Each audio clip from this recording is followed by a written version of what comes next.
Let's see, what are we talking about today? Snapping our fingers. I got it somewhere. It's almost spring, kitties. Time to watch the little animals creep out of their hidey holes and do what? Well, springtime. That thing. Have their spring fling. Proportionate. So, get ready. Tonight is going to be one of many spring flings with us in the gang. Talking about details of possession tonight, including perfect possession and imperfect possession, or any other topic. Not to make a light of the topic itself, but hey, we're the real deals. What do you expect?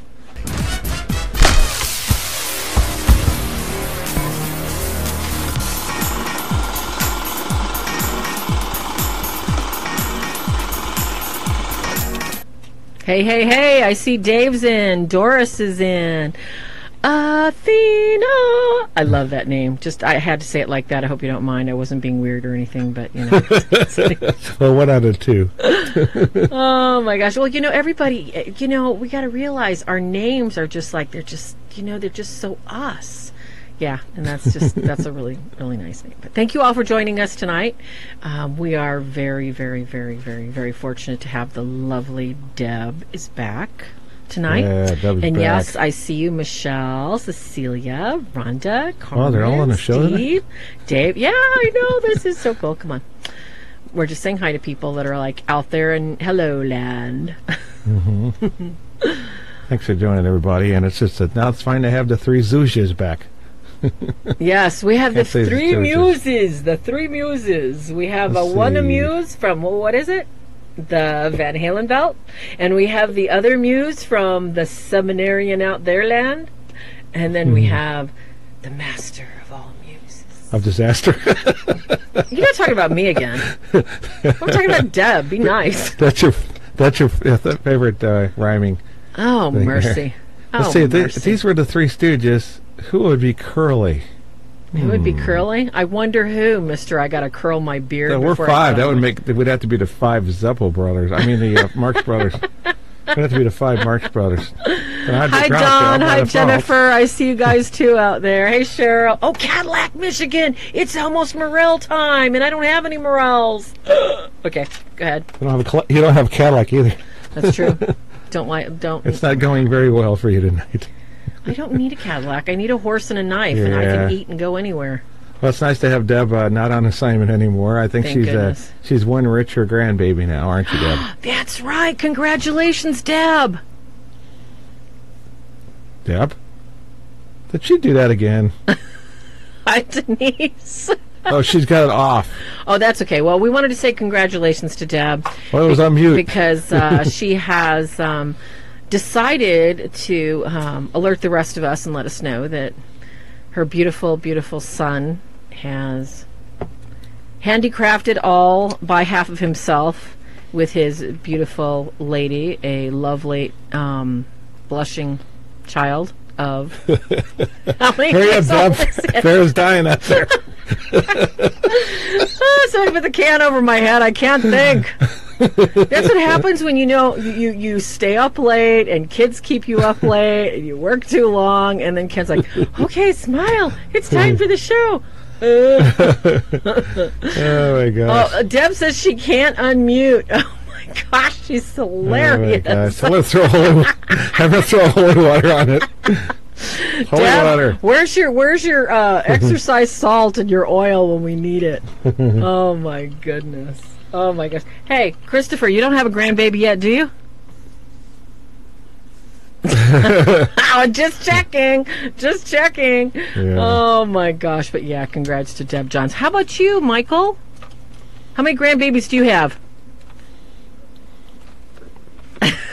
Nothing yet. Well, it's time. Time is on your side there. Oh, I was going to say, time for the St. Michael prayer. Oh, that's right. Time for the St. Michael prayer, too. Okay, Ken. Take it away. The Father, and the Son, and the Holy Spirit. Amen. St. Michael, the Archangel, defend us in battle. Be our protection against the malice and the snares of the devil. May God rebuke him when we humbly pray. And do thou, O Prince of the heavenly host, by the divine powers of God, cast into hell Satan and all the other evil spirits who roam to the world seeking to ruin the souls. Amen. As we learn something new about some of the saints. So Saint Gabrielle is one of our patron saints, or what we do. So we have Francis de Sales. We'll say on deck Mother Angelica, and let's see, who else would be St. Paul, or anybody who has to do with what we do on this show and that sort of thing. Oh, and then we heard something and St. Mike. Interesting things like, okay, well, you're wondering and why St. Christopher Archbishop Sheen isn't canonized as saint yet. Not yet. And why is that? When can I start my Archbishop Sheen novena for our ministry, the master of showmanship, or whatever you call it, with to mix that with the ministry, kind of like us, but not near it. But no, we're nowhere near his caliber. Oh my gosh, the guy was not only brilliant, but he could swirl that cape on stage. He had those blue eyes that knocked everybody out, and they're just like, yes, yes, Father. Okay, so why isn't he canonized, Farah? I have no clue. No clue. Maybe what's wrong with you? What do you want me to say? What you told us before the show? I was making a what is that called? It's called a lie. If you tell us something different now, it's like no. It's like I don't know why he's not. What do you think his greatest fan is going to drop dead now? I'm going to eat your gravy after the show. Okay. I already ate it. Too late. We don't know why he's not canonized yet. The process, I know. Can you believe I got to live with this guy? The process of canonization is a slow process, kids. It is not a fast-moving process. I can only surmise from the details of his life that there was one tiny, teensy little error he made. That is why that it hasn't gone forward. And it's the same reason that, St. Peter got in trouble for denying Christ. It was called a lie. And Fulton Sheen fudged a little bit and gave himself 1 degree too many on his application. So 20 years after his death, when they're looking into the canonization process and looking at the miracles and the inspirational life that he lived, and they're putting all this stuff in a pile and going, yeah, and then it's like they had a stopgap. So I'm really not sure if that's the reason, but I know that that's one of the snags that they've run into. And I guess if you lie, we're all sinners, aren't we? That's why, we go to church. Yeah, it is kind of funny that that's like the reason. And like, wouldn't he be a very young man? Not when he was like applying. One of the snags. It was before he became a priest, a diocese priest. No. He was already a priest. He went back into school. Yes. Oh. Mm-hmm. He was already a priest. Yeah, I don't know. It didn't hurt anybody. It's not like he's like this next. And he already had so many exorcist. degrees. There wasn't any reason for him to do it. And that was, I think that, the church deems the sin of, shall we say, excess and vanity as one of the worst, because we know that's why Lucifer fell. Mm-hmm. Yeah, so look how long it took for some of these other saints. I mean, John Paul II, right? Canonized Padre Pio. It took that so long. Well, it's not that long if you think about it, but what is that? So 67 when he died or something like that. And it wasn't until 40 years later or something. I don't know, but yeah, that's just, they don't waste any time in ones that wouldn't particularly named saints, I guess.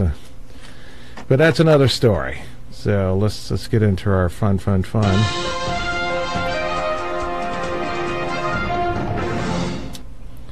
What would we be if we didn't talk about some pessimistic subjects? Oh, just like let's like. Oh yeah, this is like the third round on this. If you heard about this, yeah, it's right here in Missouri. Yeah, lucky us. And woman challenges Missouri abortion restrictions in state Supreme Court on religious grounds. It's my right to kill my baby. Do your best satanic imitation. Yeah, so Missouri Supreme Court is considering whether some of the state's abortion restriction violates the religious belief of a woman who's part of the Satanic temple. That's something to be proud of, to write home to mom about. Yeah. But that just... Oh, my. Oh, my. Oh, my. I would say, oh, my, and then...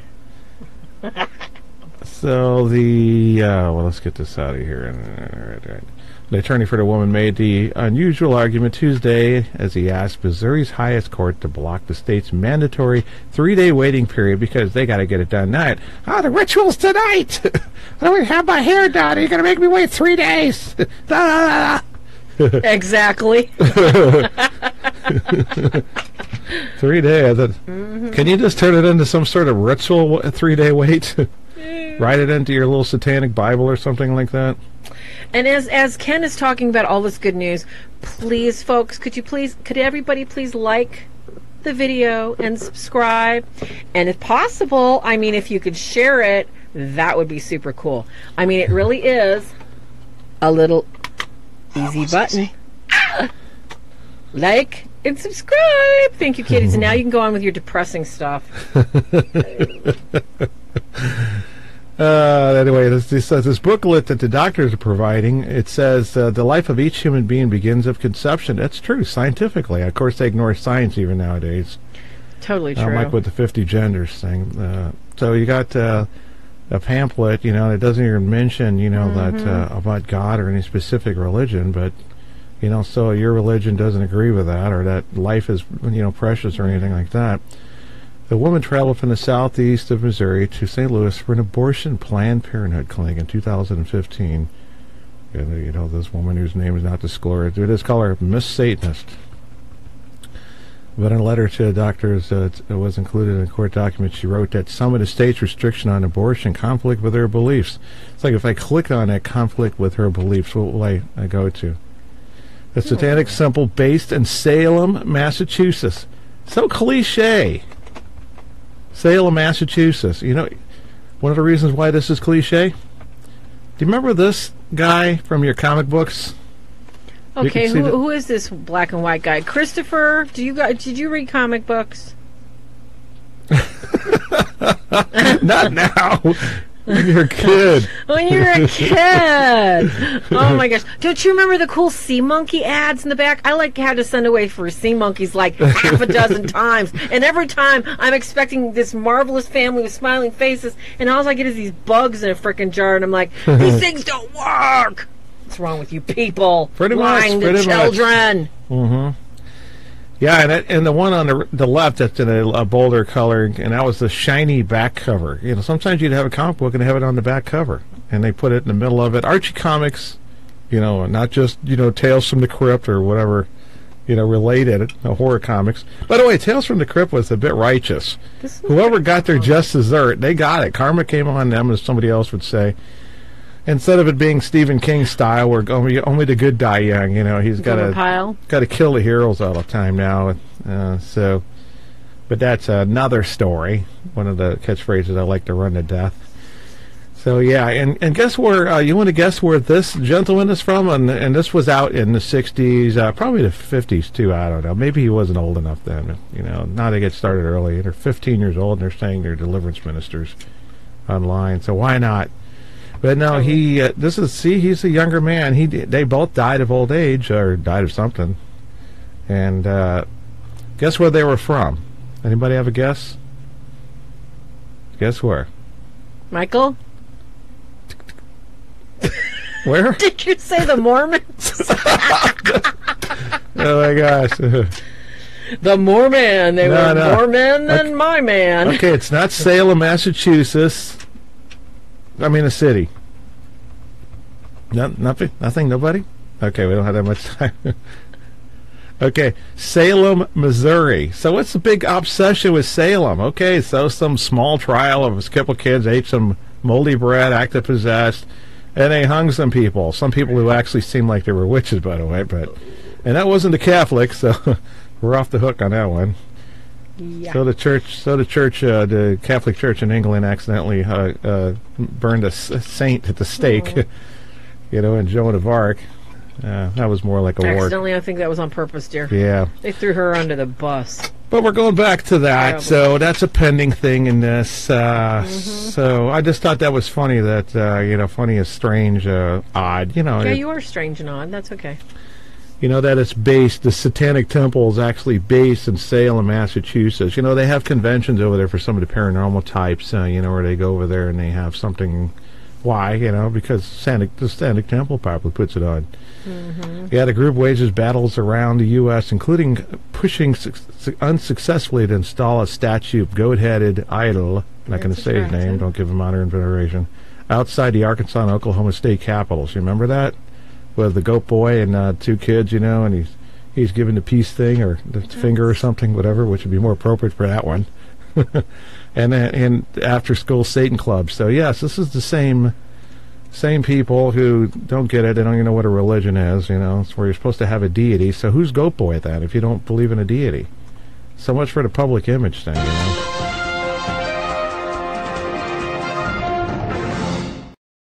I know. Next, pull up your list. So, okay, there we go. Pull up your list. Yeah, we've been teasing around on the ideas on the show and its text description. One of the topics that came up is the topic of perfect possession. It's a terminology that was used just by Malachi Martin in his book Hostage to the Devil and on his radio interviews with Art Bell. And it is a exclusive to Malachi Martin originally before people picked it up and started using it. Some of the people, I mean, the exorcists that we know don't use it. It's not an official church word or whatever, but I think that we'll float around here and then everybody can tell me, what did you think, if you've heard that expression before, what perfect possession would mean, starting with Michael? Perfect possession, according to Malachi Martin. Maybe not referring to the book so much as... I thought it was according to Michael on the Van Halen belt. According to Van Halen belt? Well, perfect possession, I mean, I believe they would have very minimal free will. The free will would be completely compromised. So if we walked in the door, say a team like you guys and I, to either do liberation prayers on them, we could happen. Either bolt out of the house or something, or we'd see some crazy stuff coming out of their mouth, or, you know. Oh, yes. Everybody talking to the pole there, what are you guys doing here, you know? Isn't that... It would be like a normal deliverance situation. Isn't that kind of full possession? You know, like that's just possession. That's what I was thinking, yeah, I don't know. Yeah, I that's don't use the term perfect possession. I think it's more on the Catholic side. It's just, you don't use it. Yeah. Nobody uses it except unless you're quoting Father Mal. I don't use Michael. I don't use that either. Mm-hmm. I call it full-blown possession. Mm-hmm. Yeah, that one's easier to understand. It's willing. Okay, Chris, you probably read Hostage to the Devil, so you might even have the original thought about it. I don't even know if it was clearly defined in the book even. Well, that's one book I've not read. But as far as, you know, hearing that term for the first time tonight, my first gut thought is, you know, when I think of anything that the devil does, perfect doesn't come to mind. So to say perfect possession, to me, it just sounds like you might as well just kind of like what Michael said, was that, you know, the free will is pretty much minimal, and you know, they just the enemy has his claws in them so deep that you might. I mean, only God would be able to reach down from heaven and do anything about it. But that, like I said, without reading the book and just hearing that tonight for the first time, that's just my thought. Well, that's an important one, too, because what's your first impression? And that's definitely a way to relay that. And Farah, you didn't read Hostage to the Devil either. To be honest, I hadn't read the whole thing. For some reason, I found it difficult to read. And I don't know why exactly. I've read parts of it, but I couldn't read it for whatever reason. Yeah, it's interesting in itself. But I guess that's pretty much everybody, unless anybody else had anything to add. Perfect possession gives the idea that there is some sort of like perfection to the possession, and it can't be perfect unless it cannot be removed, and the person is, you know, pretty much out of the picture.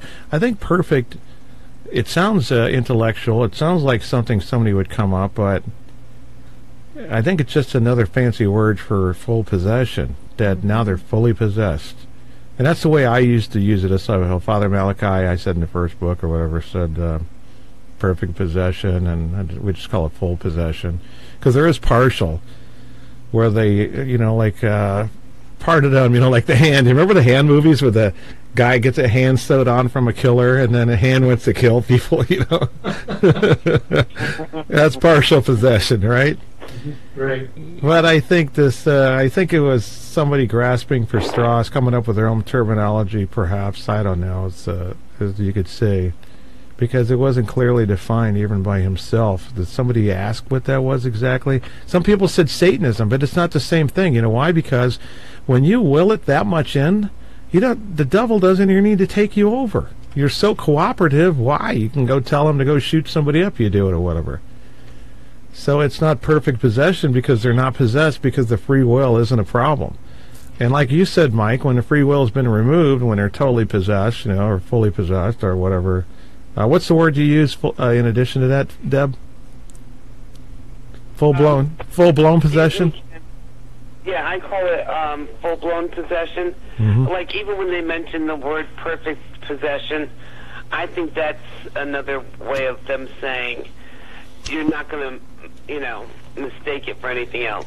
You're going to see and know what a full possession is. So they call it the perfect possession. You can't mistake it for anything else. I can buy it. I can buy that.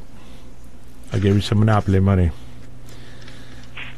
All right, next one is, let's see, which one should we pick here? I want to comment on that perfect possession real quick, because something bothers me. Yeah. Okay? I thought you well, I have to pull the Aquinas concept of, and I'm surprised, Christopher, I know, because you have quite a bit more education where it comes from the aspect of the right ordered nature of this world.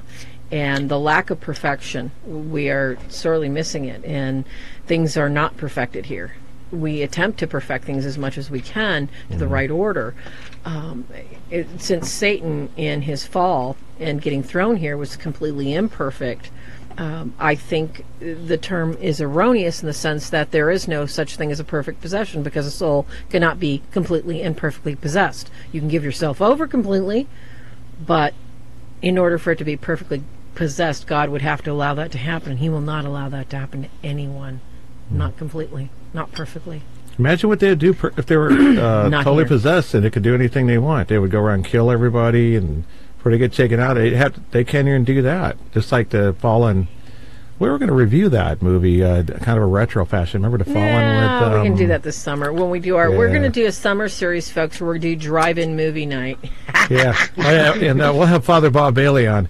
Oh, to the people who watched and listened to the Father Bob Bailey show, that was our second highest rated show at this time, because the other ones have been up a while, and then they get listeners, watchers, whatever during that time. That's the second one of all time as of now, and it's only been up for a week, 3 days to a week. YouTube 3 days. So we have a quick question from the chat room. Mm-hmm. They'd like to know. Don would like to know if a demon cannot be cast out for some reason. The longer the person is possessed, can that person become full-blown possessed? Because it takes longer to cast them out? Right. I'll start with Mike on that one, and we'll give our 2 cents at the end of the table. Well, if the demon can't fully be cast out, where does it go? Wait a minute, hold on. If a demon cannot be cast out for some reason, the longer the person is possessed, can that person become full-blown possessed? Well, so they're not fully possessed yet. It can, if they're not willing to fight back and do what they need to do, they can become fully possessed, but they have to subjugate themselves, or they could be living in a condition or a situation that's allowing the demon to persist, they don't want to deal with it. Then they become fully possessed. But they have to be fully part of wanting that demon expelled. And if they're on that side of the fence, most likely they won't become fully possessed. They'll be expelled. Mm-hmm. All right. Christopher? Right. Just kind of go with that is that, what we've said before in other programs about will and freedom. If the demon is grounded so much that the exorcism over time is not taking any effect. The person, like Michael said, is not cooperating, and is freely, as much as they can at that point, still choosing to cooperate with the devil, let's just say. Then they pretty much become part of that. They become part of that reality. So, very true. What that question is, I would say, well, yeah, because it all goes back to, for me, like I said, free will and freedom. If that person is really cooperating with that, if there was a glimmer of hope, and it kind of goes with the first question, if there's a glimmer, if there was any kind of will to fight it at all, there's always hope. I mean, that's part of the message of Christianity. There's always hope against evil. But if that person is just so dead set, lost in that habit, and it's become such a slave that is their complete reality, then, like I said, the only thing that can really do anything is, God directly intervening somehow. You want me to go next, Farah? Yes, go next. How with the illnesses, many of them, when they go untreated and they get worse and worse, it does seem to work that way spiritually. It depends on if they are progressing towards some sort of spiritually degrading act, a sin, especially one of the more serious sins that might be part of why they're there in that trouble to begin with. And if that goes on, and of course, we don't know what goes on as the person, as each an individual, but we know that people in the old folks' home and people that have been sick for a long period of time are really in a lot of danger spiritually of oppression, because their spirit is very weak. Even in the morning, when they lose their husband or wife, when they're elderly for the first time, and, some big changes happen, living in a house for the first time, getting moved to a nursing home, that is spiritually degrading, and mentally, both of them are going down. They need your prayers. They need your physical presence to keep them going. So on the possessed side, they are just as needy when they are oppressed. And as time goes on, their mental and spiritual health seems to go down. I hope that... Am I in line with this question enough, Deb? Is there another part of it? Deb? You're doing just fine, Ken. Okay. Thank you. Oh, my God. So time isn't on our side. Maybe this is why... Go ahead, what?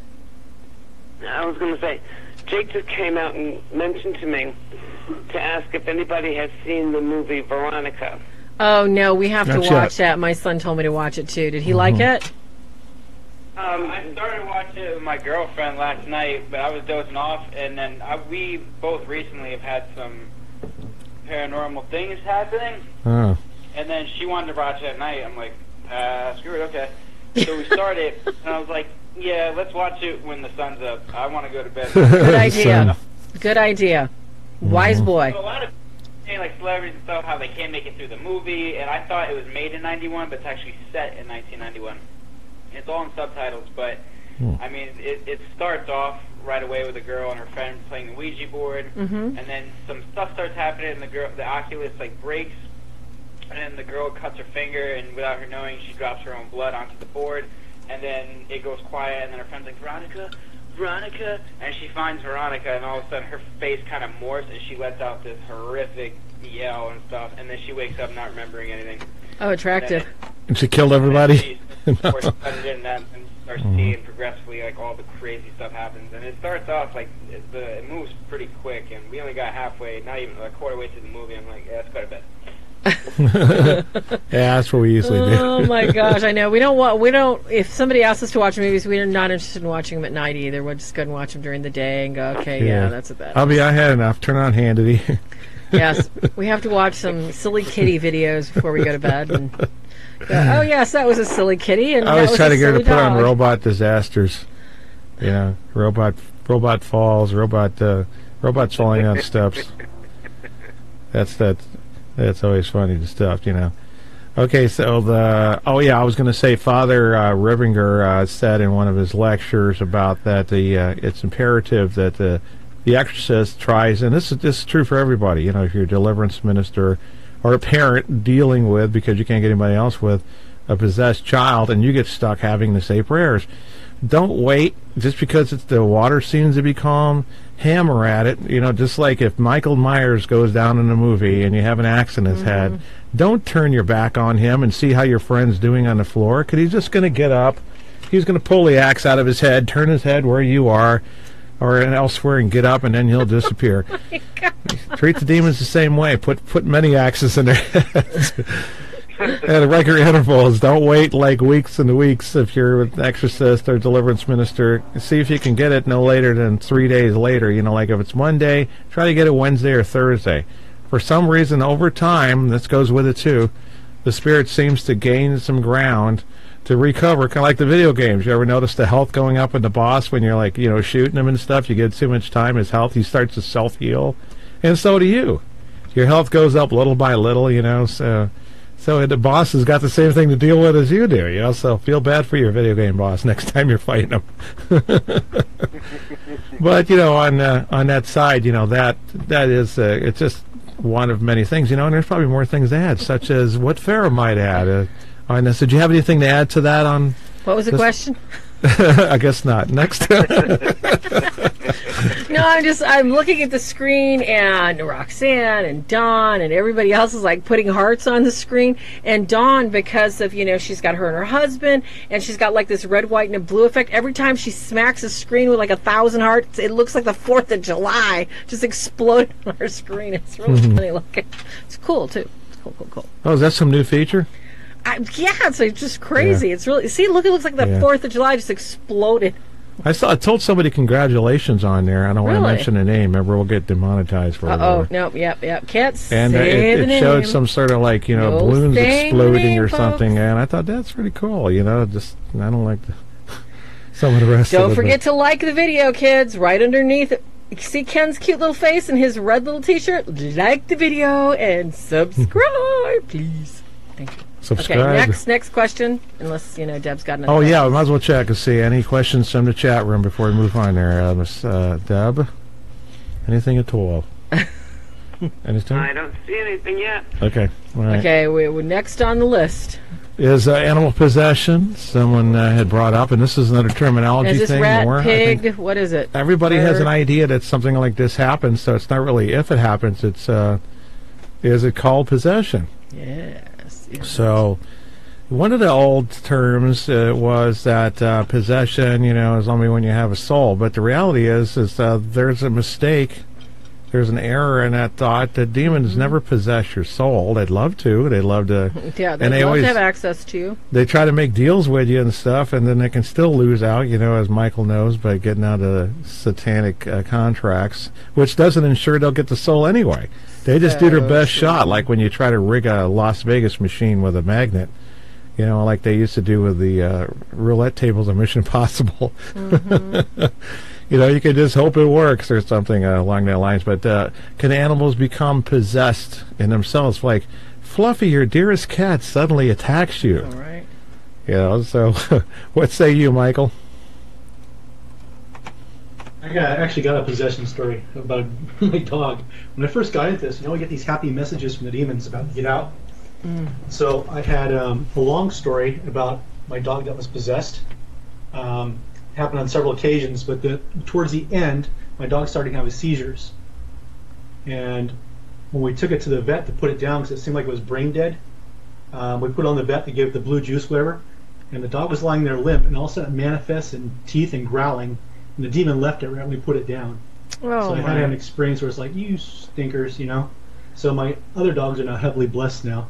But this dog got possessed off and on for just the demons to show they could do it to me. Wow, how sad. So what's happening? Let's go back to the theology, right? When Jesus cast the demons into the pigs, why did the pigs run over the cliff? They didn't have a spirit. They didn't have a spirit to fight these things with. So the only thing they got was straight into their brains was kill yourself, kill yourself, kill yourself, which is the main message of the demon. So I think, animals can be possessed, but they don't have the spirit to fight it like we do. We're spiritual beings, and they're not. I mean, that's my call on it. Well, that's theologically sound as far as I know. Chris? Yeah, I would agree with that. I would kind of tweak it a little bit, at least in my opinion. And here we go, with semantics. I wouldn't necessarily say, well, I kind of hesitate because, part of our theology is that animals don't have souls. We have soul, and that's what, the big battle is over. But when we hear about, the story of the Gerasene, the pigs, the swine running into the lake, I kind of wonder, and this is just me wondering out loud, I wonder if it's possession or is it the demon kind of manipulating the physical animal, not necessarily like possession because it's not in the soul, but the demon's just kind of manipulating. You're right on target. That matter. And so that, like I said, that's me wondering out loud from my theological understanding. Mm-hmm. So that's how I would kind of tweak it. Yeah, So, that sounds logical. Mm-hmm. Well, thank you. I'm not crazy. Well, Well, that's a different Not yet, subject. anyway. Don't ask my wife. oh my gosh, that's funny. Well, I think we understand possession as, and then we even say, have you been baptized, so that you're at least christened into that direction of godliness, or something on that positive level. But people put St. Benedict medals on, and my wife you sell those pet tags, St. Benedict medals on them. And I feel it's sorry for dogs stuck with people who do stupid things. I think that, like if they're mild-mannered and they're, have a pet alligator or something, otherwise, or you're not, have a Siberian tiger or something. Sometimes what we find is that the person's face would change. The animal doesn't recognize or reacts to the threat, such as, Yeah.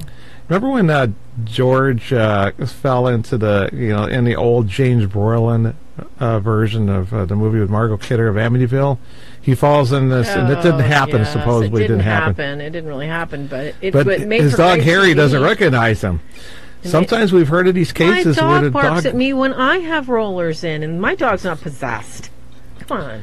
they get scared at silly. first, and so if the demon can create some sort of, because the animal's not possessed by itself and everybody else is in the house, okay, it's usually one of the people in the house are oppressed. And what if this dog or cat's perception is that there's a devil standing there, and there's a monster? Who is this? And they don't like evil because they do react. Father Bob Bailey, who was on the show last week, was on several episodes of The Haunted, which is Animal Planet's production of a docudrama about these cases. And they usually, and the whole point of it was that they put a dog or a cat or a goat or whatever kind of family pet in there and show that it's being negatively affected. Like the old Poltergeist movie, the dog barking at this burnt spot on the wall. Dogs do dumb stuff like that anyway. Totally.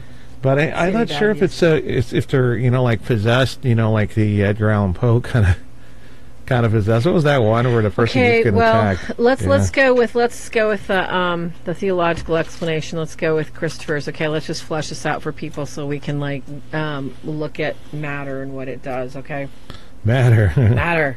If it matters. Does it? Okay, so Let's hear what you got to say, Chris. You have got a human, okay? A human's got all this cool stuff inside, okay? Brain, soul, feelings, all these fabulous passions, okay? Consist of this wonderful soul that, God wants back with him. All right? That's the human with the soul, okay? And then you've got this cool little thing. You've got a dog, okay? You got like a dog or a horse or a cat. Now, dog, horse, and cat... That's grapes. They have, dog, horse, and cat. I got a bird, okay? I got a bird. Okay, so the bird, might have a little pea brain, but the bird is specifically created for the right order of life, what it's supposed to do. Fly, have babies, fly some more, yada, yada. Okay, the bird doesn't think, wow, that's a human, maybe I shouldn't fly into his home. No, he accidentally does it anyway. He's not a thinking, sentient, reasonable being. Reason being the difference. Not the opposing thumb, folks. Reason. Okay, so if any spirit, okay, guardian angels, Satan, if they are immortal, reasoning beings that are much more intelligent than we are, it makes sense that they think that they can affect us through reason. Our guardian angels can encourage us and get us to do all these fabulous things like, yes, you're going to do great. Whereas, the nasty angels can do the same thing. They can affect us with our reason. They can use our reason against us, saying, yeah, you're fat, but go ahead and eat that anyway, because it's not going to really matter. You're still going to be fat. Just eat that. Or they say, you're just really stupid, so I wouldn't even bother. This is how they affect. You cannot affect a bird or a pig by telling it it's fat. You can't affect a cat and say, you're going to win the lottery. Why don't you go ahead and spend that last $100 that goes to your electric bell? That's how demons get to you. By your power of reason. They cannot do it. What can they do? Now, unto these spirits of the air, earth, fire, water, they can affect what? They can't affect reason, but they can affect matter. And that's what our animals are. They are made up of matter. And only to the extent that God allows them, like Michael was saying, it's temporary. It is something that is it's like an illusion. Because the animals don't even know, they can't know they're affected. They can't have any awareness or any reasoning that they've been misled. They have been forced to bite you. It's a matter of they have no reason, we do have reason, so they cannot be possessed.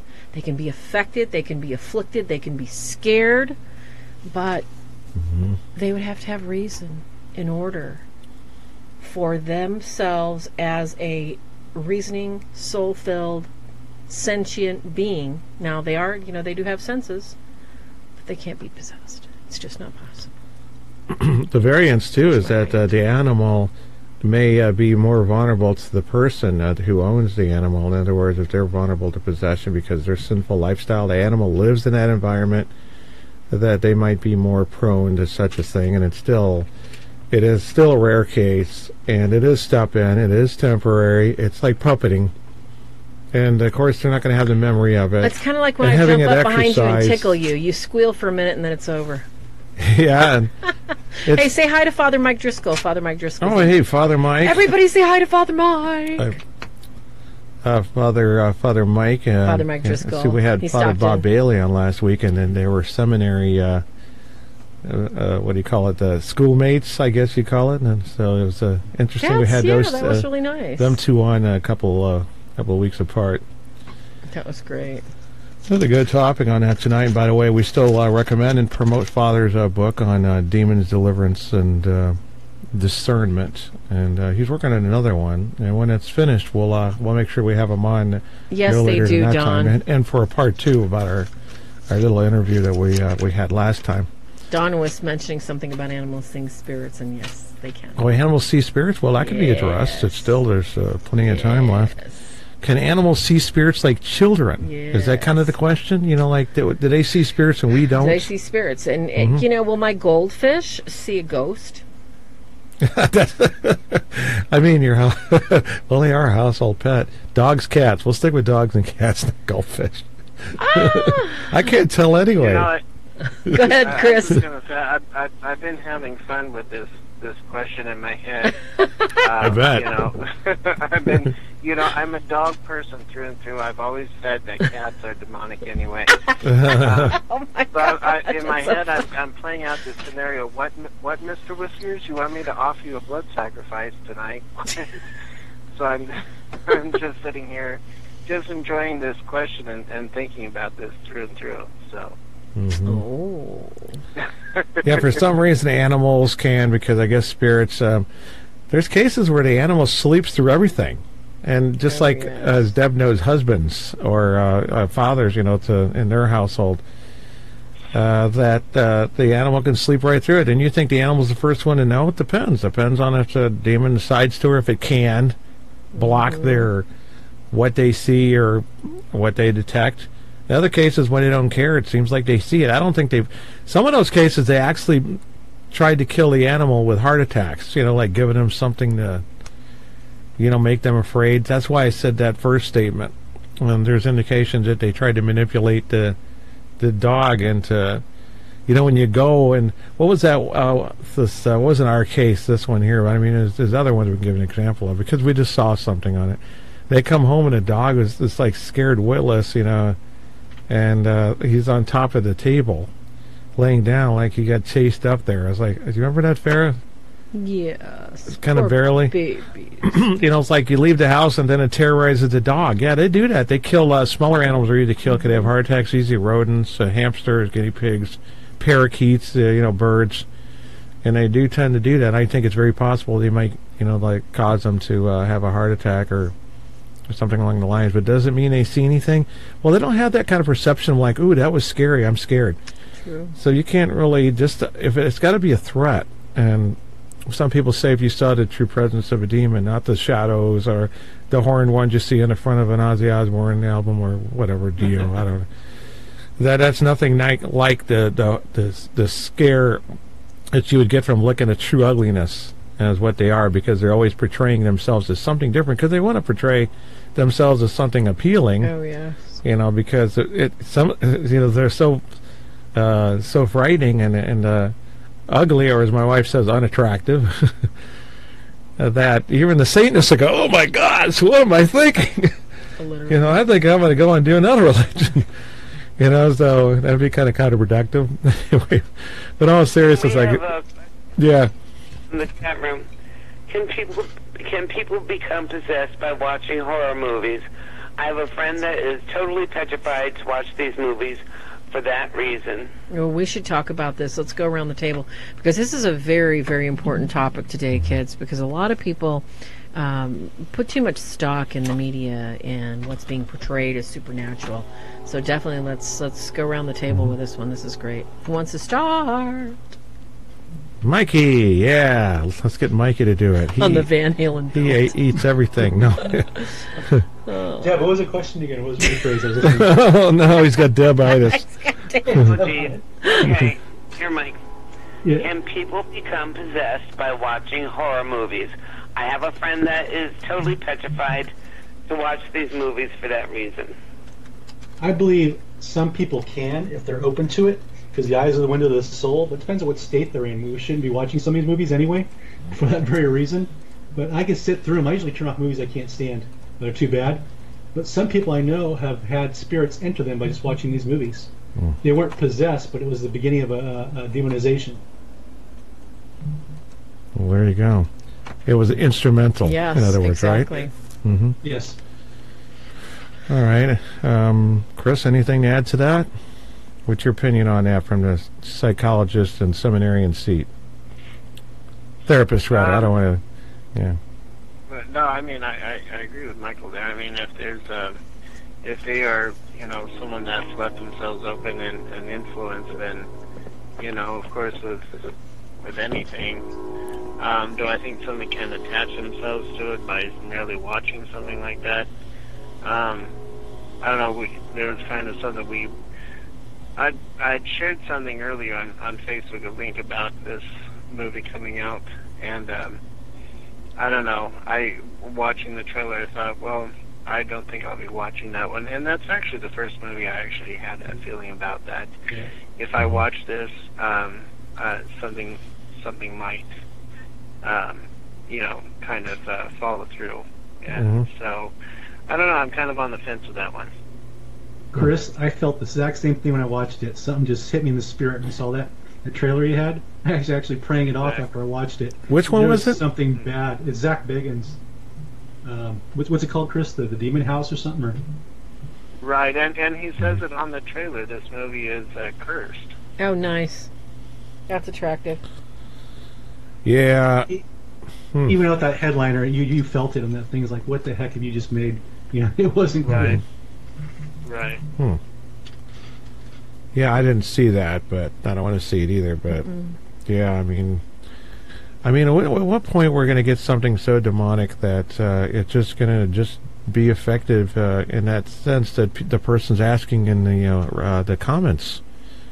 How diabolical can you put symbols and our words? Sometimes we hear this stuff and we know how what's her name, the Harry Potter author, that she lacks so much creativity and insight, unlike George Lucas, who created a kind of a mishmash of philosophy don't and be all religion. down on her because she used actual spells. She used actual spells. That's right. See, that's how unoriginal she was. So you're watching these Hollywood movies, and they got low budget. They won't even write their own rituals. They'll just take one out of a spell book, and then you're hearing them do these things. You might be hearing people doing actual spells in a movie.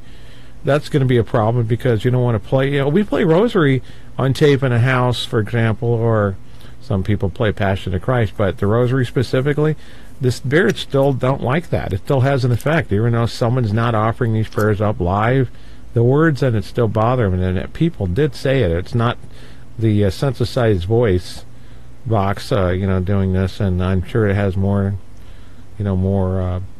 power or whatever, but it does work. And someone might say, if you asked them, would that work if I did that? Some people might say, no, it's got to be people because, prayers that have been said before have been already offered for something else. No, it does, and I think it's provocation to some degree because it's not going to run them out and clear your house like that giant oversized electromagnetic generator from the movie called The Haunting of Hell House. You remember that giant thing? Looked like some oversized, a thing with a couple needles on there. Oh, yeah. Ends up blowing up in the end and killing him, I think. Anything to add on the last question? You're going to ask me? Of course I do. Yeah. The concept that you can actually watch something and be possessed is very deeply rooted in human nature, human history. Basically, it's definitely, Michael, as you say, the eyes are the windows of the soul, but it's also the ability for our minds to grasp simple concepts, complex just ideas, and just our minds are so creative. God made us divine and beautiful so that we could create. And these images that we take in our mind is actually going forward with them already when we don't even know it. So our mind is like this huge computer, and we put this image of a pile of ice cream, and it's thinking, ooh, ice cream sundae, ice cream sandwich, and we don't even know these things are going on in our head sometimes. So when you put images in there of spells and possession and blood and gore, your mind is already taking it, well, what if this and what if that, and the myriad possibilities of this creative, beautiful mind that we've got have, instead of turned to a positive, have turned to something that can be used by the dark and the negative. Because, many exorcists, and I think this has been Ken's and my experiences, once you have something in your mind, it can be as simple as watching a kiss on screen. It can be something as suggestive as seeing extra flesh on screen, or something as apparently innocent as somebody saying, well, you know what, I just curse you and I don't like you. It could be something as simple as that can be used in your mind without you knowing it. You don't have to be consciously aware of this stuff that you've taken in your mind, that all of a sudden, why are you having nightmares? Why are you obsessed with watching more and more and more of this? Why are you interested in trying different sexual positions with your partner that you've never wanted to before? This is the sort of stuff that it creates a little tiny seed in your psyche and in your soul. So can you be possessed? That was the question, from just watching a movie. I don't believe that if you are going to church, if you're saying your prayers, if you have a strong faith life, and you watch this, no, I do not believe you can be. Because, A, you have enough sense to look away when you don't want to see something makes you sick or uncomfortable. B, you're not going to be obsessed with watching this unless there's a good reason. Say you need a point of reference for a good reason. Because just to watch this, just because you're kind of curious, like Kat and I, a lot of stuff we watched growing up, we wanted to say, oh my gosh, did anybody else go through what we were going through as kids? We didn't know what was really going on, because a lot of people couldn't really explain it to us. So we watched a lot of this stupid stuff. Now it's just like, if we don't need to, we're just not going to bother with it, unless, of course, it relates to a specific case or somebody has a query or question that maybe we need to look at it and say, yes, there is some truth to this, no, there's not. In general, no, you cannot get possessed. On the other hand, on the flip side, if you are prone to wild imaginings, if you are prone to obsess about things, in other words, if you see a reference on a commercial about a big, beautiful cake with ice cream and immediately you've got to go have a piece, stay away from it, because it won't be good and it won't be helpful. And one thing does lead to another. It's an invitation to something dark. So... Good. Eyes are windows to the soul. Someone's. Yeah, that was a good catchphrase, Mike. Mm-hmm. Yeah. Not much more to add to that, that's for sure. But we can go on and on about these things. Totally. Oh, is it time for a break? It's time for a break. Okay, folks, that means it is cheese time, walk the dog time, get a refresher on wash your hog chocolate, fair right there. Cake. Like, please, subscribe, please, so we can bring you more strange and unusual factoids and fun with the gang. Duh, Christopher and Mike. Don't go nowhere, everybody. Part 2 of Ask a Demonologist out. We'll be back. Be back in 3 to 4 minutes. Ja. Talk to the hand. Talk.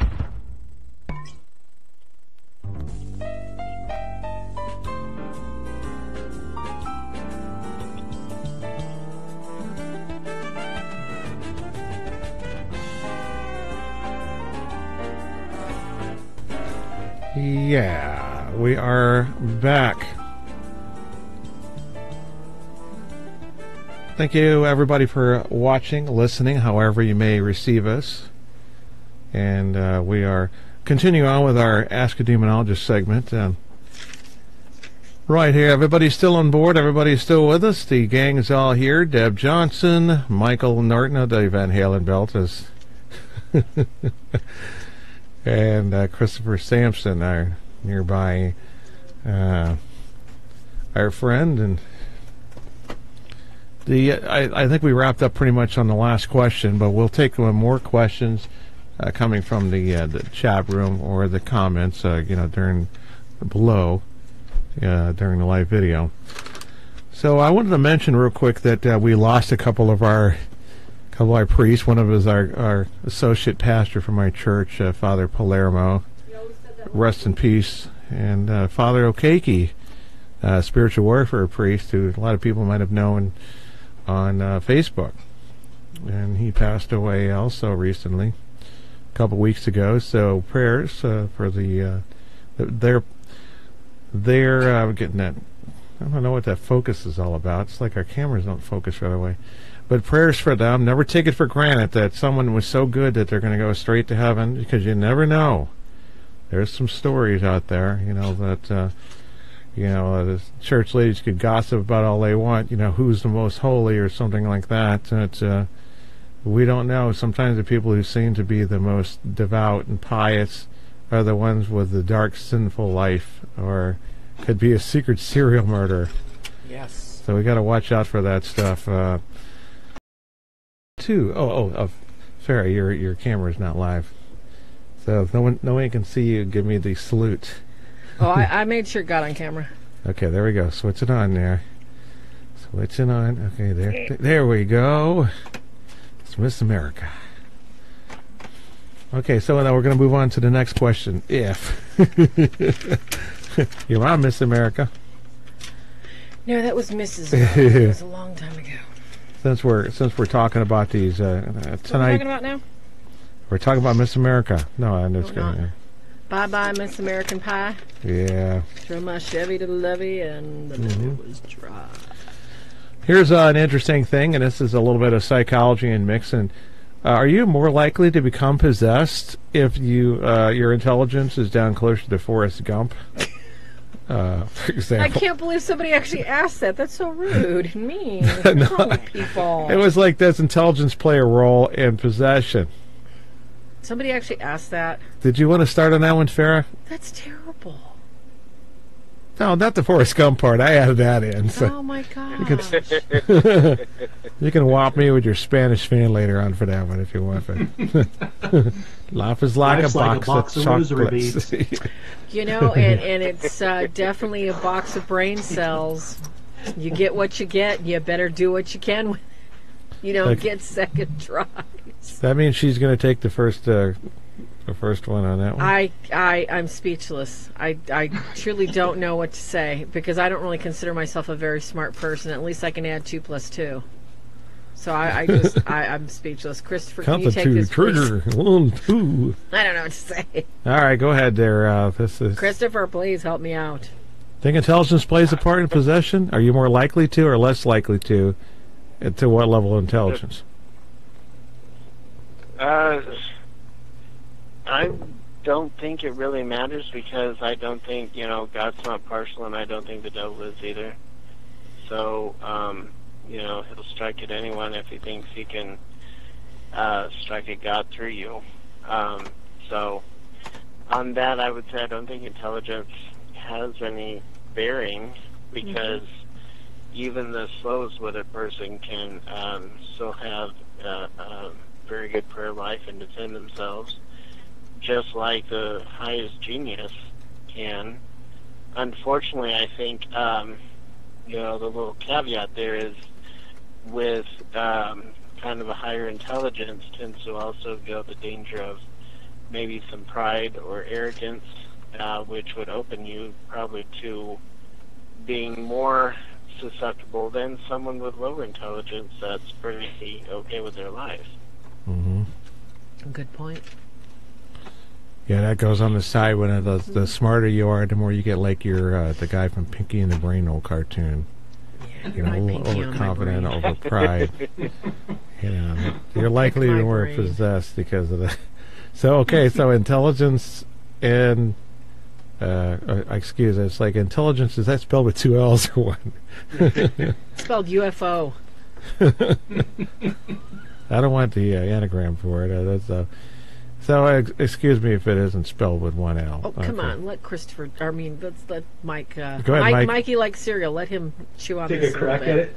I think, again, it's back to free will. And I'm just wondering if somebody has some physical, mental issues that, God's angels are going to protect them more, for making these subjugations or something and maybe push them away from it or supernaturally protect them. But I think with an intelligent person, more likely, because they're more on drawing to greed and being sucked in through reason and logic to do something more devious or diabolical. Mm-hmm. Exactly. That's good. Hey, Deb, what do you think about that one? That one hits home. Yeah, I don't think it has anything to do with intelligence at all. Mm-hmm. I believe that it's the innocent are afflicted as well. Mm-hmm. You don't have to have a high degree in that. As long as you're innocent or you're just reaching puberty, you're innocent. So that's what the devil wants. He wants the pure and innocent. That's true. Anytime he can get that, he'll go for that first. That's his prize. Exactly. Mm-hmm. Yeah. Good point. Yeah, you're gonna. Okay, let's go back to the age of reason. Assuming the person has been baptized and everything like that. So God has this kind of cosmic law, or as Father Chad calls it, natural law. That might be more of a philosophical word for it. Aquinas used, but that when you do the look at a child, and that some of the people who might have really low intelligence or that could be, mentally handicapped, can be like a child, right? So we have to rely on the adults. Not us, but the adults are more relied upon, the guardians, especially the parents who are responsible for them, to protect their spirit and their mind and their bodies and everything else. I guess it's some threshold of low intelligence, when they get like a child, I think it's more on the parents who have to protect them, and they have that burden. Right. So if they become a certain way, it's because they're a victim of neglect, just because they're older and they have a man's body or a woman's body. Doesn't mean they don't have a childlike mind. And so that's one variable. So when we said on higher intelligence, that you are more responsible the smarter you are to some degree, but what if you lack wisdom, which is, comes from God? Then you don't applicably apply intelligence. And I don't want to offend anybody out there, but I think that applies to Stephen Hawking. You think he's so brilliant, he normally went on like a pot smoker does, when he's sitting around a campfire about his theories that he went to hell an atheist. He was represented, more by his, his. I don't know. I think you're a fool. I don't care if you're a scientist or not. You can't find an equation or whatever that proves God. Well, the mathematicians prove that there is a God. They said this stuff is not. There's an intelligence behind the perfection of it. So it doesn't say much. So when you go in and more intelligence, does pride come in there? Like, did Christopher, I think you were just saying, right? I think definitely. So perhaps you're more in danger when you become more intelligent. But if your parents aren't taking care of you, just like if you're a young child who's got a normal intelligence, you grow into an adult, your parents can drop the ball big time, huh, Farah? I would think so. Mm-hmm. Yeah, now that you guys have allowed me to use my last brain cell to regurgitate that, I think because when you think of IQ, they're very, very, very brilliant people, and with no common sense. Common sense and brilliance are not always, they don't always go hand in hand. And common sense over brilliance, brilliance over common sense, there's no agreement to be had, which one's easily accessible, better, etc.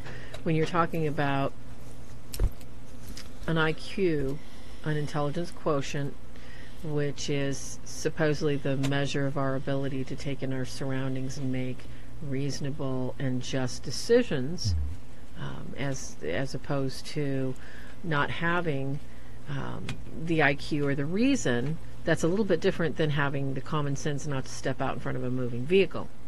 Yeah. And I think that, as has already been the consensus from our experience, it is the very, very smart people that are the easiest to fool. And I hate to use this as an example. In my first marriage, we had gone to this very exclusive, 5-star restaurant. The champagne was very, very expensive, and we had as guests some people that were, double PhDs, masters, and they had never tried Pink Lady champagne before. And it was one of my favorite at the time. It's very costly, and stupidly, we made a joke that once the cork was passed around, you need to pop it in your glass so that you can savor the flavor with your champagne. So we were teasing these people and putting it in our glass and telling them to try. And these people that made like a little bit more money than us actually stuck it in their glass and did it. The point being, they were not stupid. They were very intelligent. But Satan knows our weaknesses. Satan knows our vanities. Satan knows just how easy it is to get us to try something new because it appeals to our vanity. So the simpler one is, as Jesus exhorted us, become like little children. You have no vanity. You have no need. You have no need to try that champagne. You have no need to even look at Satan's tricks. So is it easier to be possessed if you're stupid, and if you don't have common sense, and you don't have great reason, and you can't really figure out something? I don't believe so. I don't believe so. I haven't seen it. Is it easier to become frightened? Is it easier to frighten one, scare one, cause somebody to have anxiety and become oppressed? Yes. Because it's not always easy to understand those things that they can't wrap their mind around. That's all I got to say. Well said. That last 2 sentences especially. They can be oppressed, and they can be used, like autistic kids can be used to bring parents to separation and divorce. There's some really high rate that parents with autistic kids have a high divorce rate. It divides I'm the sure. family. that they can be pushed, easy enough. Just like having a bad friend who's constantly whispering in your ear to do this and do that, or don't do this and that. Don't listen to your mother. Literally. Don't listen to your father, Very divisive. Very divisive. All right. So, okay, Deb, is anything from the comments or the chat? You can go ahead and mention it right now before we move on. Did you want to say anything about working with children or anything, Deb? Yeah. Anything? Oh, wait, she went mute again? Well, that's okay. Sorry, I did go mute. I'm sorry. Oh, did you want to add I've worked anything with, about autistic mentally? And you're right about the divorce rate. Yeah. I've worked close with a family, and they were divorced, and the father takes the highway. Yes. And leaves the mother to defend for herself. Yeah. And there's not a lot of choice there. We do have a question from the chat room. Okay. Can you hear me? Yes. Yes, good. Course, dear. Okay. Jennifer wants to know, is that why people become possessed? Because Satan is trying to get at God through us? Or is it personal between demon and person being attacked? Good one. Ooh. I've got that. Go. Go. Go ahead. Shoot. Yes, go. Yes, of course. I'm like, I heard the buzzer go off. So. I heard the buzzer go. It's yours. Yes, Christopher. it's we just happen to be the treasure, but it's between, I mean, look at Isaiah, look at the reference that is always made referring to Satan's ball. It's always his focus is to get against the Most High. Mm-hmm. That's what the reference in Isaiah says. I will be like the Most High. So, yeah, he hates us. He hates us because he knows God loves us immeasurably, loves us unconditionally. Yep. Sent his son to die for us, rose from the dead to save us, all this. Mm-hmm. And so, but he knows he cannot attack God directly. So, if someone, if someone hated me so much that they wanted to hurt me, but there was no way they could get at me, but they could get to my kids, they know that would wound me because I love my kids. And so when I look at that example, I say, why? That's how I view the devil attacking us. It's because he knows God. God's heart is that of a father, and that's the only way he can kind of get at God is by wounding us and coming after us. So that's my whole thing. Totally By agree. God being our creator and we are his children, of course we are going to be attacked because we are God. He created us. Right. Yes. So we have an enemy right from Jump Street. Yeah, that's fact. Right. Yeah, good way to put it. I always believe along the lines with just exactly what you both said and what Chris established too, that the fight was finished at the cross, and what we're experiencing now is collateral damage. The enemy know they're won. He just wants to destroy the village, destroy everything, wipe out the people, whatever he could destroy before he gets his time is done. Exactly. Exactly. Short and sweet. Yeah, so I put up here in the bullet point thing, possession, the demon's motives. Does that kind of fit? Everybody's answer does. I just want to make sure that's kind of the question of probing, right? That's a general question. The demon's motives for possession. So we heard that, from Deb, for example, that they just hate that we're God's children. That we were created in the image and likeness of God. And of course, the Catholic Church teaches, the old church, that we are kind of being, the communion of saints. So we pass on, we take an angel's seat in heaven who fell from heaven, and I'm sure they don't like that. We're getting our old job. Is that a motive in itself? Well, the hatred, you're in the image and likeness of God, and along the lines of what Deb said, the the motives themselves of hating us as humans, or where we might be taking their job, or something along those lines, I guess is a little different. If anybody's attacking our children, that's the overall goal. We're going to be taking the offense by it. Yeah. Exactly. And there will be a retaliation. Mm-hmm. Yeah, the overall goal is a little different than, just their motives or possession. And possession is that when they actually do that, and it's full possession, as we were talking about earlier, what full possession is, or full-blown possession, as Deb calls it, is when they decide they're going to cash in their chips. They're going to reveal themselves for what they are, and they'll do what they can in damaging things. If they're going to cash their chips and leave, such as when the exorcism begins, they actually might do something drastic to take out as many things as possible. And that could be violence. It could be cutting, suicide. That, like we said, I think, last week's show about I think it was a monk who kneeled bedside of Ronald Doe, the exorcist boy, without mentioning the real name. There's no need to, and I don't remember it anyway. He pulled the spring out of the bed, slashed his face. I mean, how much damage can they do before they pass out? Let's cash in the chips, the demons are saying, because they discovered us. The boy is no more any use. In the mafia, the gangster movies, the guy walks in there and he's standing before the desk of the mob boss. He's looking on the floor. What's the plastic here for? They have no more use for them. They kill you because they don't like loose ends. Yeah.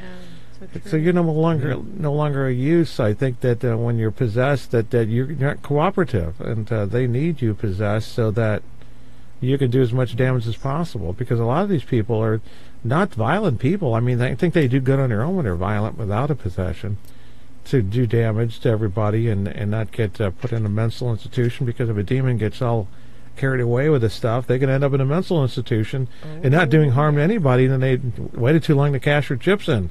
You can destroy a lot of stuff and mess a lot of people's lives up before you get locked away in the security of a prison where the only person left to harm is the host. Anything to add to that, Farah? No, I think that basically kind of covers it. Okay. And pose as questions from the chat room, and the comments continue. Feel free to post in there, and Deb or perhaps Farah will relay it. And that's for the remainder of the show. The big one is schizophrenia versus mental. When we have Father Driscoll on, we're going to dive into the PhD side of this thing again. I was listening to a video, and Father Chad said in another video, apart from the one I just started to mention, that it was like 89% of the insane asylums had schizophrenic, for example, would be probably curable by an exorcist doing the Roman ritual, for example.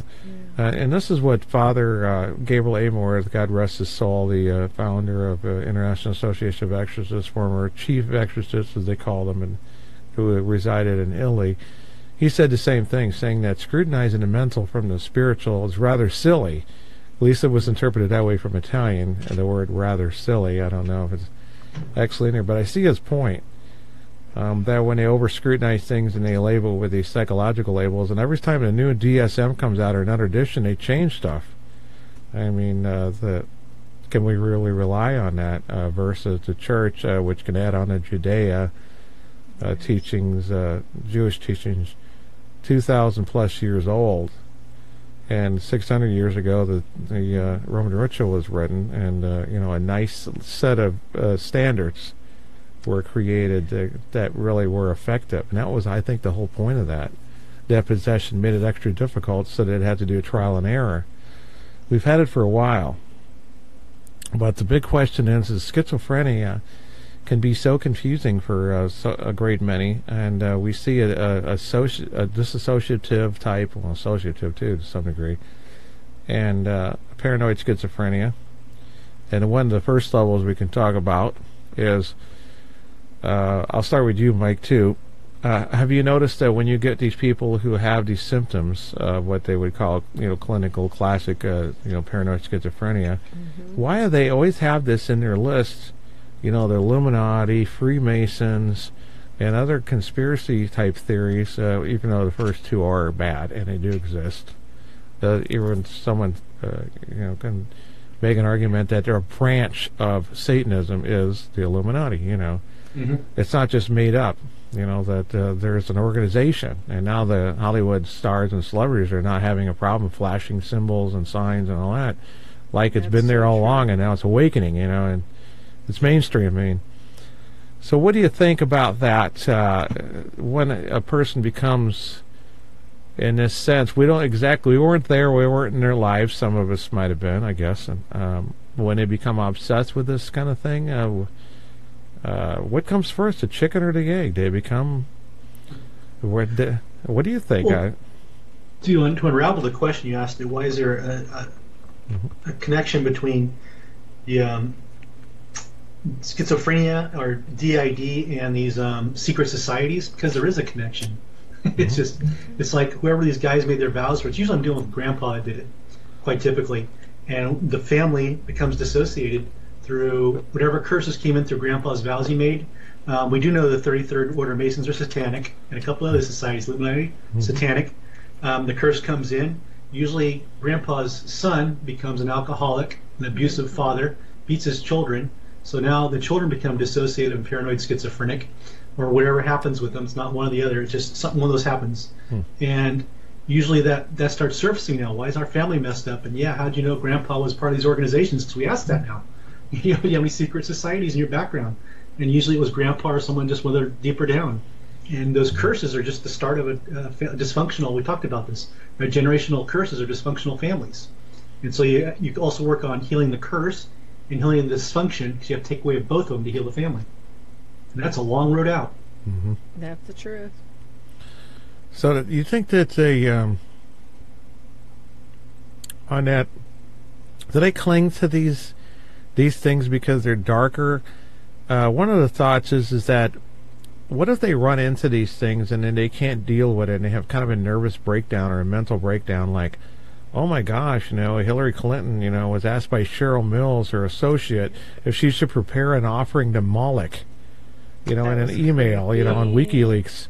Or this thing with John Podesta, her campaign manager. I mean, in politics itself. Anytime I'm not just picking on the Democrats, whatever, pick any Republican, whatever, that anybody has something with devil worship or something kind of, shocking, and you realize, hey, the world's not perfect, my candidate wasn't. Right.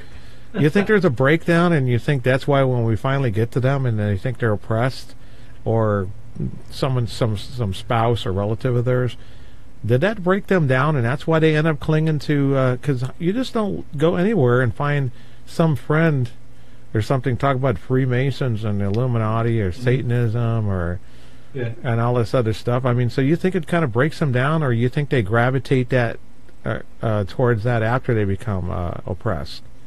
What do you think? I'm going to go one step deeper now. This conspiracy theory, but I've seen it, and I know some of these people who ran for president have been programmed. It makes sense. It was from birth. Through some of these secret societies. And I think one of our last presidents that didn't make it was programmed. And we saw her breakdown. And still, the breakdown continues. Yep, it still continues. It's falling apart. It doesn't stick. Right? It's of Satan. It doesn't. It's like a broken record is not able to play out. That's what it appears to me to be. Especially if the programming didn't go correctly as planned, then she starts punishing herself. Well, I think that's why she's disappeared off the face of the thing. There's some programming going on. Yeah, it's destructive now. She didn't succeed. It's so sad. Yep. So sad. What do you think, Christopher? I know that that when you get drug abuse and alcohol abuse, people that are over the top with these addictions, you'll get some of those characteristics of those mental disorders. Let's get your opinions on those last three aspects of that.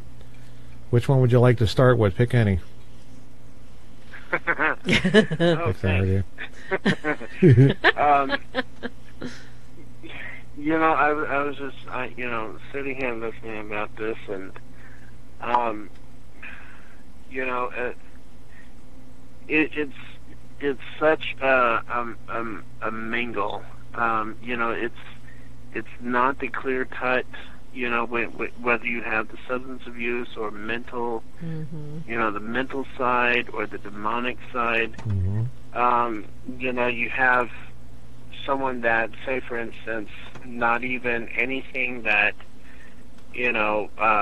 such as a family or a generational thing, but someone that actually has something that, chemically wrong, and all of a sudden they,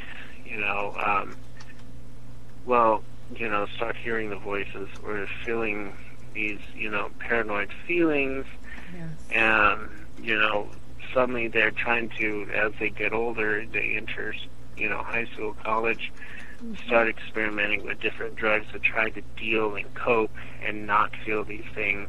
So and, true. And then all of a sudden, as they come in for help to me, they're talking about how, they just, mom and dad just, dad was this way, or, whatever. All of a sudden, you start seeing that, it's like a tangle, and it's almost intentional. It's almost like, as we know, the demonic hides behind all of this stuff. And it's like, oh my gosh, where do I even start? But I always, in approaching this, say if I'm sitting down with a client that comes in and, is talking about one thing, I usually try to incorporate, and this is just something I've learned.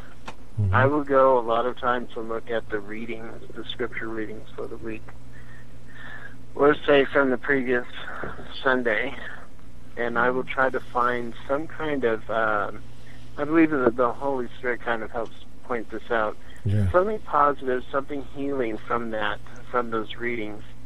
And I will try to incorporate just that, like whether it's compassion or perseverance or faith or whatever, into that. And if I start kind of battling whatever it is with the Word of God without even necessarily mentioning the word God, suddenly things start kind of lining out, and it's a little bit clearer to see, okay, that should be my next step. So I'm not necessarily sure if I'm necessarily answering this question, but like I said, whether it's substance abuse, mental health, and all of that, it's such a, oh my gosh. A rainbow of flavors? Oh my God, yes. That's why I get all these gray hairs. Yeah, that's what we're trying to do, is that some of these topics, I think they're, even though we've heard some bits and pieces, there's still a problem with them being misdiagnosed and put in a nut house, or a team spending weeks and weeks over them, and they're mental, and it's been programmed into them, or they had a breakdown. Like I said, I think some people can't handle, it's a PTSD of a form, which sinks in fear. Fear is a part of paranoia, you have any kind of traumatic event, that you can become obsessive compulsive over something related to that. Basically. So I think it, create all these phobias. And a correct diagnosis is when, we know that spirits, it's like I always say, the first thing to come to when you're affected by a demonic spirit is anxiety, and the last thing to leave is anxiety, and somewhere in there is nightmares. It's like early indications. Don't give me a Freud thing. Don't say anything, Dr. Freud. Dr. Freud ball on there.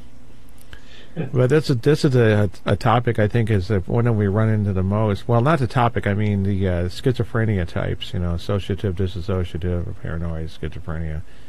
And I think it deserves a lot of research and studies, only on cases. I mean, you can go only so far. Did you notice the old textbooks, and they show the paranoid schizophrenia? It looks like you're looking at a clip of Annalise Michel from the movie Emily Rose. They're in some kind of bent-over thing like this. They said they'll stay like that for hours. And that's what she did, So we got, your evidence. Look for the evidence, right? Fair, anything to add to that? The topic goes on a little bit, but so you can. What was the question again?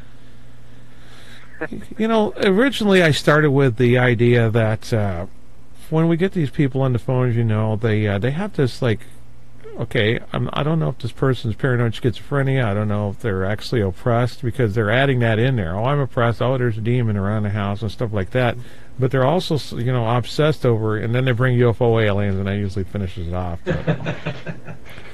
They'll say Freemasons and chip in the toe thing again, Illuminati and not really so much Satanism and stuff, but they have some knowledge about this stuff. Like they've been reading up on it a lot. And I don't know what came first. Did they break down and become, effectively demonized, or did demonization make them this way? It's hard to tell. So the question is, what came first, the chicken or the egg? Yeah, I should have just said that. Usually the people I work with that are Illuminati or Freemason, they have artifacts from it, the proof.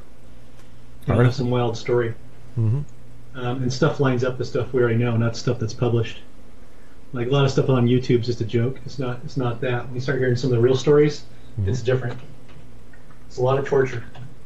Okay, artifacts. Could you detail it a little bit better? I don't know that in organism. They have some objects or something left over, or they have direct memories of items like identify. Other people clearly identified through the rituals too. Yeah, we get that with It's like with the cases that we've had of alternate lifestyles and. Because some people have these whimsical stories. Yeah, it's like back off on the marijuana, dude. I mean, like war medals do. If you got a Purple Heart and then you have a flashback when you have PTSD as a soldier. Yeah, I haven't thought about that with Freemasons. Like the whatever things they get. I don't know, trinkets or souvenirs or whatever. As you reach each order. I mean, not order level. I'll go in all the way to 33 or so forth. Along the way, I guess so. It triggers episodes or things such as when a witch sees a dagger that's on a toy shelf that looks a lot like a ritual dagger or something. Because we had that happen once, and it actually, caused a problem. Right. It was, like the backfiring. Or whatever goes on with PTSD, there's several things that can remind a soldier and and trigger a flashback. Which I think the flashbacks, and this is just a theory of mine, and I'm not going to say it's mine because there's probably several people and I haven't run into them yet or whatever, but besides our group here, I think the flashbacks are demonically injected, visions, thoughts, images, and that they try to keep them in their mental state. And it just this temptation in its higher form, because you can get PTSD and have the same type of effects from other things in life that are traumatizing. Why would it have to play over and over again? Because they're taking advantage of this. They keep you in that state, and it could. And look what happens. They go to suicide. Some cases they shoot others and whatever. I still didn't understand the question. That's okay. Good.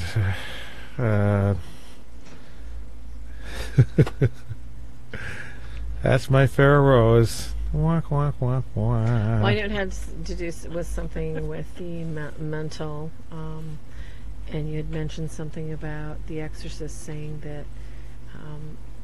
that basically the mental hospitals would clear out by 70 to 90% if exorcisms were actually allowed to take place.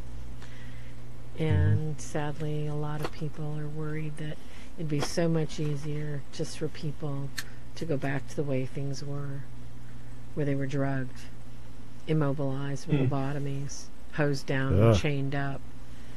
And then instead of let loose. Yeah, what extremes. It's very, very, very scary and very sad because most people have at least one off-color person in their family. Yeah. And I mean off. Totally off color. Yeah. Yeah, but that's the point too. That was a good one too. That there used to be all these mental institutions, and of course they emphasize, and even we do to some degree, the lobotomy, Dr. Lobotomy. The ice pick. What a genius that was. He thought of that. Also, we just poke around at the brain and shut the part off that we don't like to make you like I'm sure they got it from the brilliant Egyptians, pulling brain cells wow. nostrils. Yeah, I mean, all you got to do is look at history. History's got great examples of how to totally immobilize and just that wasn't that far away. Shock treatment, you know, somehow or another shock treatment supposedly resets PTSD even. They use that was their excuse for everything. It's crazy. So, I mean, and they close these facilities down, and they're just like that house in Haunted Hill that was a nut house. You know, the last version was out in 1999. And they always make sure to emphasize the lobotomy, these torture chambers, almost like thing where you get in this box and they have this theory that, you know, it'll cure you, and you see this strange little thing spinning around. It's like, how widely was that stuff practiced anyway? But the psychiatry and psychology, you know, it's really a pseudoscience, and they overemphasize this stuff to the point where they're letting these people out on the street, like trying to empty Guantanamo Bay, Gitmo, of you know, terrorist killers, you know, thinking they're inhumane by overemphasizing some of these things and ignoring the fact, you know, they got television, prayer rugs, call to prayers, and all these other things. So, well, anyway, because we're talking about that. If they had, it's a double-edged sword, because they would put all of these people paranoid schizophrenia, and they might end up in our care, you know, pastoral care for the priest, the church, you know, and it's deliverance and exorcism. If they were all dumped in the hospital, you can't do anything when they're in a warded estate. And that only showed up in, what was that, DSM-3, where they first decided that exorcism was a placebo, so they accepted it, instead of, they totally rejected it in older versions. I don't remember when they changed that. I remember reading about it in the 90s, that had just come out then in the 90s. DSM-3, you know, with that change, you know, could they have several editions, and they revise them. So I don't know where DSM-5 is right now in a revision. We just have a copy of DSM edition 1 on the version 5, edition 1. But paranoid schizophrenia, when we get some of our other people back on again, we'll bring this up, because I think this is a pending problem. There's so many out there. And it's when you get one again, it's just like, okay, usually they're kind of isolated in their own little world, and then they'll make references as though everybody agrees with them. That my mother agrees with my son, but then you have to ask for witnesses. When you let them just go on like that and they don't get them checked, you'll find out that they, you know, in their own little world, they believe that they, you know, like, let's say there's a demon in this wrinkle on my pillow. Show me the picture. Oh, yeah, that's a pillow, all right. I don't see the demon face. Well, you see it right there, and sometimes they'll send you one back drawn. You see something, you know, Pridiola thing. There's an eye up there. It must be like that monster on Lost in Space, you know. The carrot monster. So they should put that pillow on eBay if it's got a demon on it. Make some money. Why not? Oh my gosh, I know. You mean like the Virgin Mary showing up on a piece of toast, right? Yeah, and I got a lot of money, you know. So got that right. Maybe a good way to make it if you don't worry about going to hell. That seems, yeah. Somebody find a way. That was from Mexico too, wasn't it? Yeah. Yeah. Yeah. That was particularly blasphemous from Mexico. It was a blast, all right. So yeah, so that's what we. You know, Michael's got a good point, that when they map the brain, and they can take MRIs and do brain scan imaging, they've noticed that the parietal lobes are different of people that have schizophrenia, as well as, you know, people that do not have a tendency towards any sort of bipolar or broken issues. And I, you know, have not seen this done yet, Michael, but I know that if they were to do that on people that were possessed, I guarantee it would probably mimic the same physical anomaly, because that's how these demons work. My opinion. Thanks for bringing that up. You know what? It reminds me of how science often does prove the supernatural, but they ignore the evidence and they give it another label. They're showing brain activity of like if you can get this on possessed people, I mean, that would just further science, but it's not really going to add to what we do, what the priests do, or anything. I don't think, because we already know it's there. We don't need proof. Whenever they do the brain scan and it shows that particular kind of like, what is it, like a top view, or what is it? And you can see the brain, and they show activity, but these little kind of light. Remember that? What would that be called? Some sort of neuron activity or something. And so they did these things on like people who are having problems with sleep, and let's see what part of the brain is active, and it does lend some light. And so, like if someone is possessed and they're speaking in another language, one of the things I saw was that the brain scan showed that part of the brain that's active when they're speaking wasn't lit up.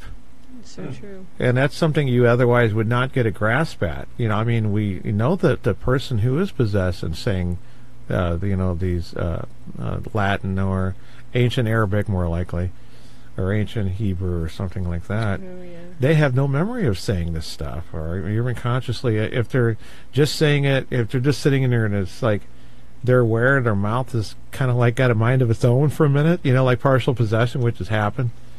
But isn't that interesting that we have science validating it because they can actually see that now? That would be something that would be useful. If they can see that, there's that anomaly that's normally in paranoid schizophrenic brains. But the problem is, if it's demonic in every case, let's say hypothetical, okay, then how would you know? You would just know, okay, they have demonic paranoid schizophrenia. I want to see one where it is definitely demonic. In other words, test for a spirit to be there. And then look at the scan and compare it to one we think is pretty much psychological. You know what I mean? But who are we to do that? We're not, these people at universities that can do these studies you always read about. We don't have the equipment. What equipment we do have doesn't work very well. We were going to talk about that. We don't have a whole lot of time left in the show, another 5 minutes or so. Is testing spirits. I don't mean like, the ones we're talking about, the St. John's quote from the Bible, testing spirits, but testing for possession. The reason why is because in possession, obviously, the demon will react to certain things, not always and not the same exact way, because it depends on a lot of variables, but sometimes it's way too expensive and time consuming and everything to go from a psychological part of it, and then you're like, okay, well, we exhausted that. Here's your bill. Now you can go to the priest, which is free, and we'll tell them that you aren't, a nut job, Basically. And then what happened? A person's bankrupt, so there's another reason to be possessed. I'm ruined. I'm financially ruined. I'm going to lose my house. No, it's not cheap to get that stuff done. It's like that, Lee, who was represented in that episode, Love Curse, who went in the hospital, on a case we work with, $250,000 for being there for, I don't know, was it 4 weeks? And I don't remember. It was he wasn't some here ridiculous amount. Yeah, he wasn't operated on. Yeah, it was just crazy. He was in intensive care for a week, but $250,000. The hospital bed's expensive. I remember I got my operation. That was the cheapest thing. It was like $1,300. Oh my God! Yeah, they just racked up the hospital bed stay. It was ridiculous. It's gotten worse since 2000, whatever it was, in the last 8 years, 10 years, whatever. And it's because insurance. You make insurance free for everybody, and they're just going to jack it up, and the government's not keeping them in check. That's where the health care really should get taken care of. Everybody's making way too much money at the expense of sick people. Yep. It's bad enough the lawyers are too expensive, but I don't want to encourage people to buy a lawyer or get lawyers for everything if they're being cheaper. I say, some things raise the price, but not with healthcare, Exactly. So that's a big thing, I guess, on that is we had some other people share with us about things they did to try to bypass the need to go to a psychologist, at least get a strong opinion. Now, with the Roman ritual, and in the book, the priests get, and you can find them online, too. They have some kind of general test and those type of things, and remember we always talk about, like, whenever you, like, if you're a priest and you're doing an exorcism, that you want to get the, the numbers, you want to know what you're dealing with, and if you get the name and names of the demons, for example, usually a big one and then some smaller ones or something like that, that is information that would be useful, so they attempt to extract it. And how do you get that information? Well, in the name of Jesus Christ. It's not as simple that you can, think the first time you do that, it's going to work. So, name of Jesus Christ, what is your name? Fred. Okay, Fred. There's some ministers out there who think that they're so powerful or whatever, that they're arrogant. It's pride, that'll give them information right away, and they'll be able to run with it. And so we gotta rely on provoking, not us. In a case of emergency, yeah, whatever you got to do. But that's not just for the regular Joe that calls himself demonologist or Josephine, whatever, woman or man. It's rather controversial. Back in the early 2000s, we called it religious provocation, yes. And it was controversial in the fact that lady were doing it, and it's dangerous to pick a fight with a demon trying to extract information out of him. In other words, we're professed laity, I guess is what it would be called. We don't have the faculties and the authority to torture, to get information out of them. And we can still torture them anyway. But in case of emergency, oh yeah, if you got to do it or something, or whatever, God will be on your side. But we can't. We don't replace priests. So this. So what kind of methods, Mike? That you say that would bypass the need to go through the scrutiny of, is it demonic or is it mental, that a person can possibly get done, priest, team. What do you got? You got some ideas? What do you say about that? Usually it's kind of flipped. I have a person that comes as mental. They tell me it's demonic right away, and we work on it and find out it's not. And a person's demonic. They want to convince us it's mental. Or, it's flipped. It's really weird. I'm very skeptical of the guys that walk around and say it's demonic, and usually it isn't. Get it. They're trying to hide from something else they don't want to deal with. When I got something demonic going on, it's just like, man, this seems like it's mental, but it's not. What the heck is going on here? And you either kind of provoke it or like sometimes I'll do is I'll say prayers underneath my breath and see if something comes out and tells me to stop praying or something like that. We had a guy the other day we've been working with who came in. He's saying he has a demon. It's a demon talking to us. Mm-hmm. It's not. It's a split identity. And I just prayed to bind him to silence, and I prayed all these prayers underneath my breath. And I go, well, if you're a demon, what have I just been praying for the past 10 minutes? He goes, I don't know. And I go, well, you're a lousy demon, dude. You're a lousy one. That's a good one. I'm sorry you're not a demon. So but when I've had other times when I was doing that under my breath, and I knew it was something demonic, they'd reach over and throw something at me or something. They'd catch it. There's no way they could have heard me.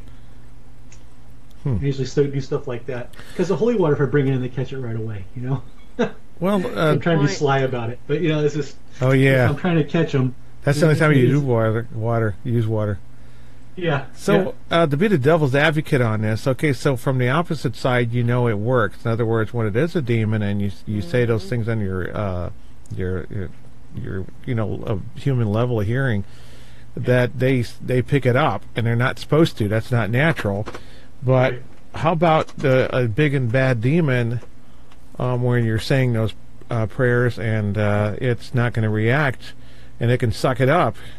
Mm-hmm. How do you know that it just didn't fail because, well, you're not a priest, you didn't do it long enough? I mean, Gabriel Amor said, expect at least 10 minutes for it to react, and that's a long time for some people. Well, when they keep coming back, it could take us several sessions. We'll keep trying different stuff and go as God directs us through prayer. Like I said, you may not show it in the first session. You can't make a judgment.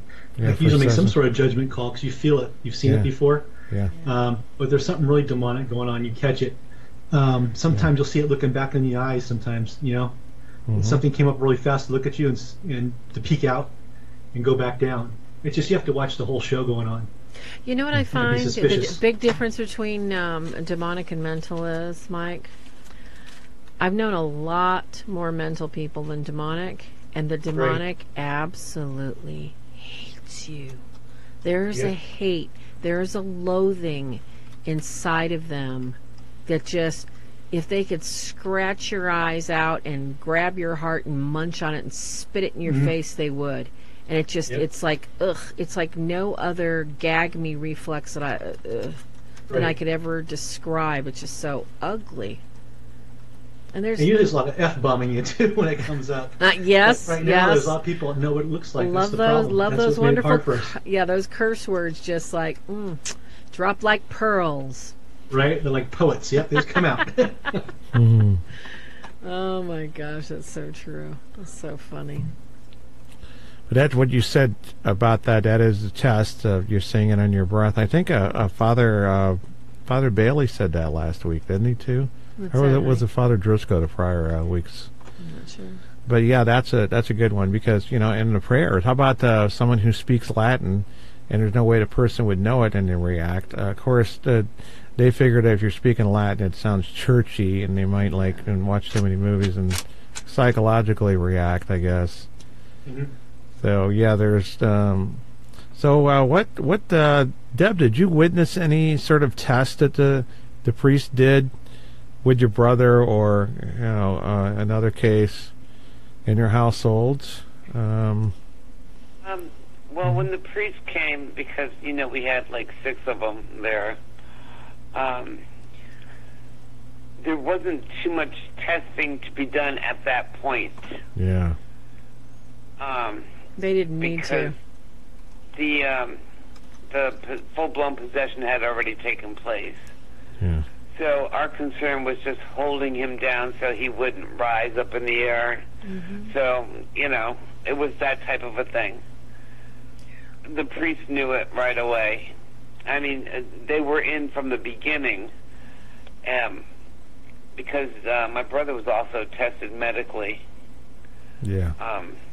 Before they started anything else, and then the priests, the ones that were there at the beginning, they didn't have an explanation until they contacted their bishop, and it went on, and they said, well, now he's starting to levitate, and then they said, it's time to bring in the big guns. Yeah. Well, that was already passed. It didn't need to necessarily provoke it to get a test out of it. Oh yeah, you didn't have to provoke it at that point. No. Absolutely not. Well, we're at the end of the show already, and this one is a longer one that requires more information, definitely. Totally. And I think it's important to get this out there because so that people don't expect, oh, well, he didn't react to that, so he's not possessed. But thank you very much, everybody, for contributing to the show. On board on our deck, Christopher Sampson, Michael Norton, Deb Johnson, glad to have you back. Congratulations on being a grandmother. And don't forget, the battle's already been won.